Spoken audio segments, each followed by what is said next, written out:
Representing thermochemical changes. So thermo indicates heat or energy, and chemical changes, so we're talking about chemical reactions. Energy is absorbed to break bonds, while energy is released to form bonds. However, the net result, the enthalpy change for the reaction, will depend completely on the nature of the substances involved.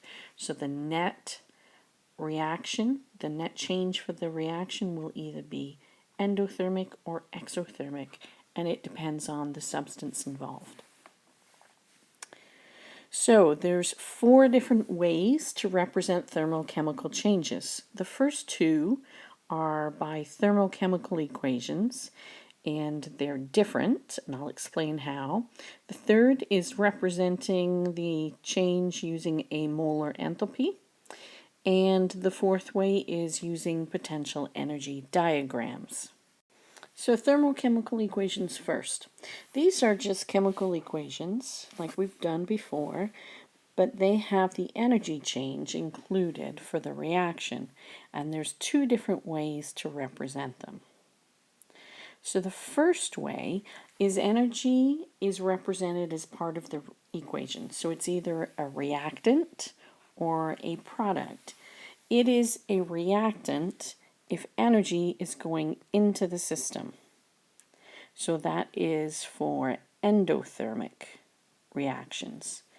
A product, energy is a product when energy is released. So that is for a system that is exothermic. The value that goes in the chemical equation is always positive, but the side it goes on depends on endo or exo. The second way to represent using a thermochemical is as an energy change or a delta H at the right hand side of the equation, and this is going to be a negative or positive value depending on if it's an exo or endo reaction. If the information is coming from a molar enthalpy, you have to be really pay attention to the coefficients of the chemical reaction when you write it out into a thermochemical reaction. So sometimes you're given a thermochemical reaction and you're asked to find a molar enthalpy. Sometimes you're given a molar enthalpy and asked to write a thermochemical equation. So you have to pay attention to coefficients. You also have to make sure that you pay attention to the states of the substances when you're writing them, because different states have a different amount or quantity of energy associated with them. Okay, let's take a look at this thermochemical equation. It is the combustion of methane to form carbon dioxide and water. Now, this thermochemical equation has the energy on the right-hand side of the arrow. So it is an exothermic reaction because energy is a product. So we want to transform this equation into a thermochemical equation with a delta H instead. So you would write out the chemical equation and you would put a delta H or a delta HR. Because it's exothermic, the sign of the energy term is negative and you write in the quantity. So you have a thermochemical equation where the chemical equation part is over here, and to the very right you have energy in kilojoules. Now notice please, both thermochemical equations, the energy is only in kilojoules. Okay, let's look at another chemical equation. Nitrogen gas is combusted and nitrogen dioxide is formed. This reaction is actually endothermic. It takes energy to break these bonds. So therefore, the energy term is on the left-hand side as a reactant. So now it's the left side of the arrow. It's a reactant. Energy has to be put into the system to make this reaction occur. So it's endothermic. So when you write your next thermochemical equation, you have a delta H at the very end, or a delta HR. You don't have to put the R in. You have a delta H, same quantity, but the sign is positive because it's an endothermic reaction. So basically, that's how you write thermochemical equation. The energy is either a reactant or a product, or it is a delta H with a positive or negative sign at the end on the right-hand side. So what I want you to do now is write out these thermochemical equations and then rewrite them both using the other method for the thermochemical reaction. So for the first example, for the synthesis of ammonia, the energy is part of the chemical reaction, so I want you to write it with a delta H. And the second one, the decomposition of water vapor, has a enthalpy change written at the end. So what I want you to do is I want you to write that as a thermochemical equation where the energy is part of the reaction. So pause the video and give it a shot. So, how'd you do? Here we go. First one, we have energy as a product, so that means it's exothermic. So our delta HR is negative 92.38 kilojoules. The second example, the water vapor, the delta HR is a positive quantity, so that means it's endothermic. So energy has to go into the system, so it's a reactant. So plus, and it's always plus, doesn't matter which side of the equation it's on, 483.6 kilojoules. So energy has to be put into the decomposition to make the reaction go. So that in a nutshell is thermochemical equations. Okay, molar enthalpies. We can represent thermochemical information using a molar enthalpy. So the energy change for 1 mole of reactant or product, whichever one is specified, is molar enthalpy. For example, the molar enthalpy of vaporization is delta H vape. If the molar enthalpies are determined under standard atmospheric temperature and pressure, they are called standard molar enthalpies and have this symbol with a naught, delta H naught X. That circle is called a naught. For example, delta H naught vape. The molar enthalpy change for the formation, so to make water vapor, would be delta H naught F, F for formation.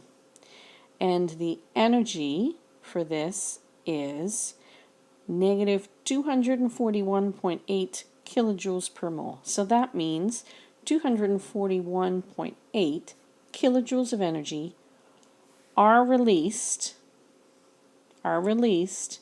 per mole of water vapor formed. So what I want you to do right now is write out the equation for the formation of water vapor. So you're going to write hydrogen gas plus oxygen gas makes water and balance it. Then what you're going to do is you're going to add your energy term. So this is what it should be. But it's quite possible you wrote your chemical equation like this, because this is a molar enthalpy, so it's per mole. It's per mole. You can only have 1 mole of product, so the coefficient in front of water has to be a 1. So to do that, you can divide every coefficient by 2, and that's how you end up with a half in front of O2. This particular unit, we can have fractions when we balance. It's going to get a little tricky sometimes, but it can be done. If I was going to write the energy change for this reaction like this, then I would have to double the energy that I include here, because it's for 2 moles. So then that would be 483.6 kilojoules. So you would have to pay, this is what I mentioned earlier, you have to pay attention to the coefficients when you have a balanced chemical equation and a molar enthalpy. Okay. So here's your thermochemical equation with energy as a delta H to the right, or we could write H2 plus 1/2 O2 makes H2O, put in your subscripts,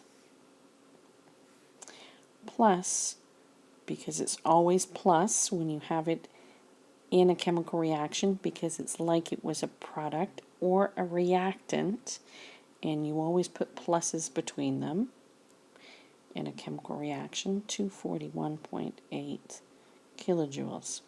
So you can go from a thermochemical equation to a molar enthalpy, or you can go from a molar enthalpy to a thermochemical equation. Okay, let's look at these 2 thermochemical equations and get the molar enthalpy out of each of them. So the first example, we've got the combustion of propane. So molar enthalpy, let's, for number 1, get the molar enthalpy of combustion for pentane. So when you look at this, you take the energy, your delta H, and you divide it by the moles of pentane. And you get the number of moles from the coefficient from the balanced chemical equation. And you've seen this before. This is the energy change associated with a system. So we've just rearranged it to solve for molar enthalpy.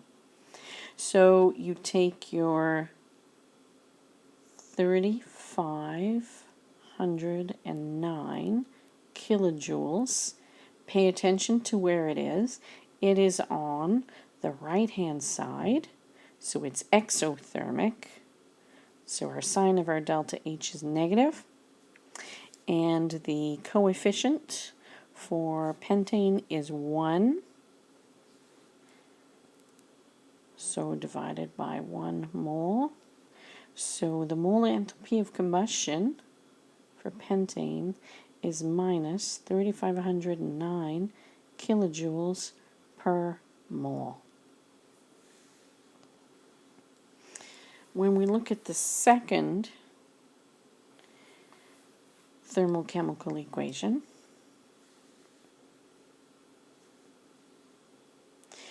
we've got the combustion of methanol. So these are methanol burners. They might be the, if you've got servers at home, like the trays, the server trays, and they have a little fuel underneath, sometimes it's methanol. So here we have an energy.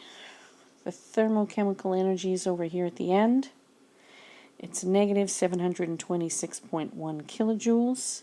We want to do the molar enthalpy of combustion because that's the reaction, plus O2 indicates combustion.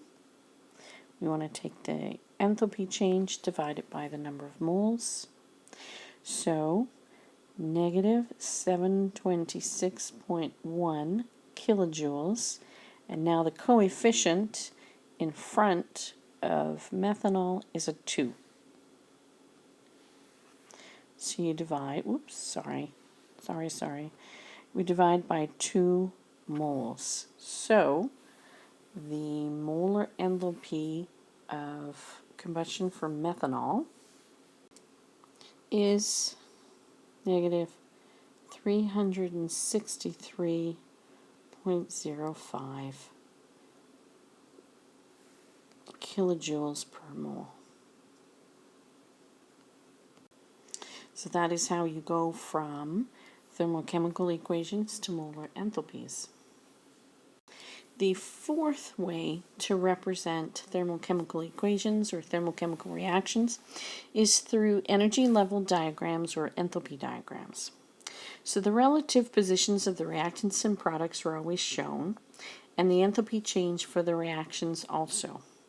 Your textbook shows 2 levels of enthalpies for your reactants and products, and then the distance between them is the enthalpy change for the reaction. A downward arrow means exothermic, while an upwards arrow means endothermic. So that's one way to show it. Another way to show the information, which I like, is to show the change like a step up or a step down. And I always think about going up and down stairs. It's harder for me to go upstairs than it is to go downstairs. So I look at it as energy going in to help me move my body up the height, the stairs, and exothermic to go down. It's just the way I remember it.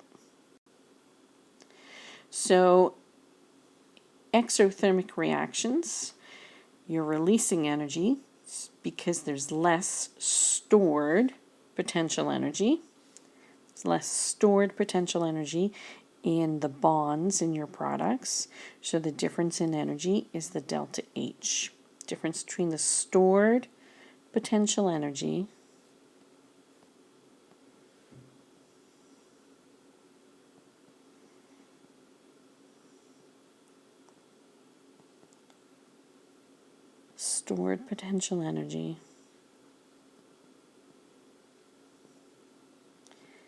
in reactants and products.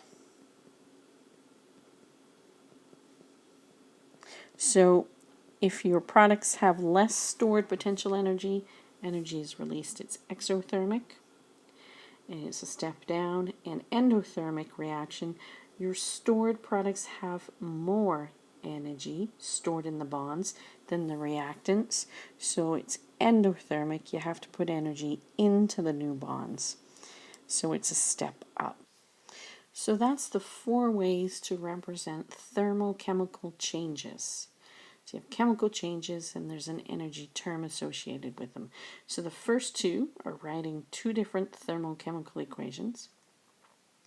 Third way is writing a molar enthalpy, and the fourth way is drawing a potential energy diagram.